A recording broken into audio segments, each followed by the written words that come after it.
Vinod, you have done evaluations almost all your professional career and many years from multilateral development banks, and looked particularly maybe at multilateral development banks and disasters.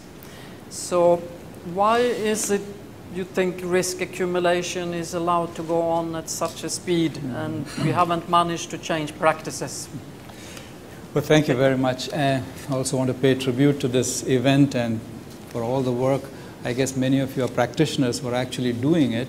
As an evaluator, we've looked at it almost like someone from another planet, but try to make sense of the effect all the projects have made. 10 years of disaster projects at the World Bank, and we are currently doing similarly 10 years of disaster projects at the ADB.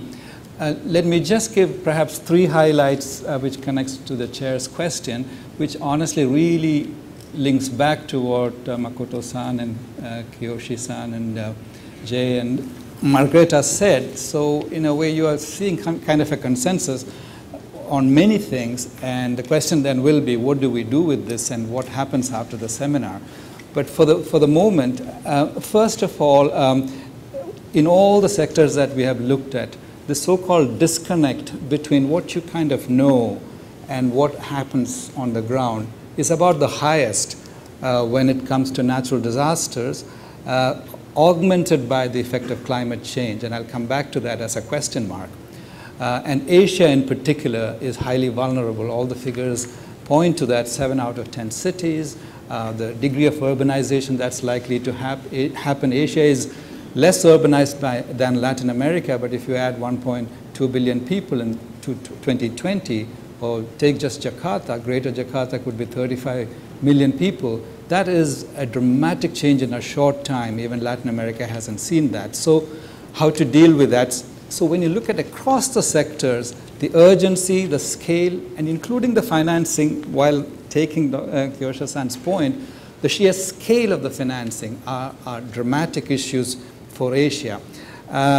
In that connection, one of the things evaluation suggests is it is not just the money, it's the knowledge. And it's just striking how good examples and bad examples of how to do and how not to do across the world, not just Asia, just stare in your face, and the knowledge exchange that could dollar for dollar perhaps even produce greater impacts often don't get tabled. And if there is time, I'd like to give some examples of some of the most striking things where Turkey or Colombia or the Philippines or Indonesia have done certain things right or wrong, what have you, that could add up to some significant changes. Aside from the scale and the urgency, the second thing that strikes us is that something about the nature of the problem escapes policy and for not any evil intentions, but by the nature of the incentives that exist. When you put in prevention and climate change into the equation, this becomes even more dramatized. But there is something about the short term and the long term. The difference between the impact on the rich and the poor. What I gain versus what everybody else gains. And simply put, this not figuring in the growth equation of finance ministries is a fundamental motivational reason why it seems like natural disaster actions are seen as something aside of development, an irritant, an additional thing you have to do, but not one that fosters development.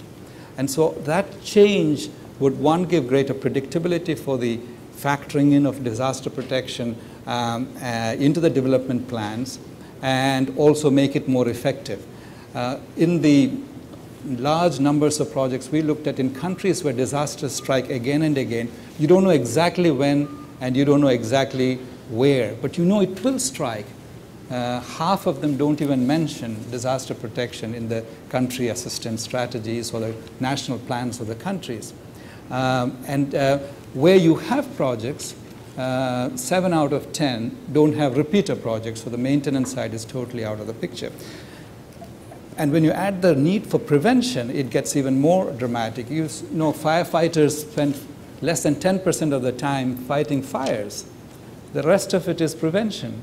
So that piece is coming in. I mean, the new disaster strategies of the World Bank and the ADB factor these in, but this is not still mainstreamed or deeply embedded. And I'd like to suggest that there is a fundamental motivation issue. Some would like to call it market or government failure. And then third, there are things that ought to be done, can be done, and maybe just from the angle of the multilateral development banks to be accountable from that side.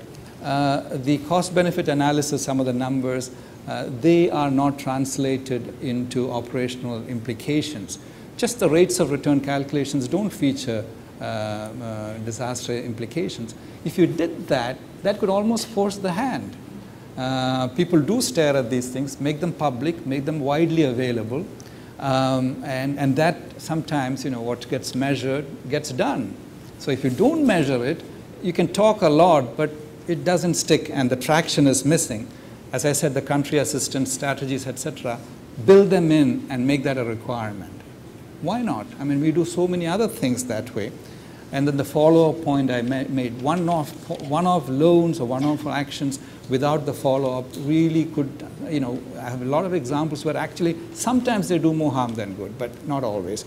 And then let me close with the point on communications that was mentioned. This is so important because at the end of the day, if the traction and the incentives are an issue, it's not just the finance minister, the politicians and the public need to see this very much as in their own interest. One, in the national interest.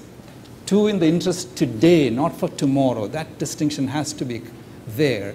And just knowing about what is happening will help. Australia, I think, has developed these inundation maps showing how low-lying areas really in detail could be affected by a 0.5 to 1.1 increase in sea level by 2100. That seems to have affected awareness. In the Philippines, the geoscience department has what typhoons could do in various parts, and publicizing it, putting it in the newspapers, everyone having the same information could do wonders. So let me stop here and come back as you like.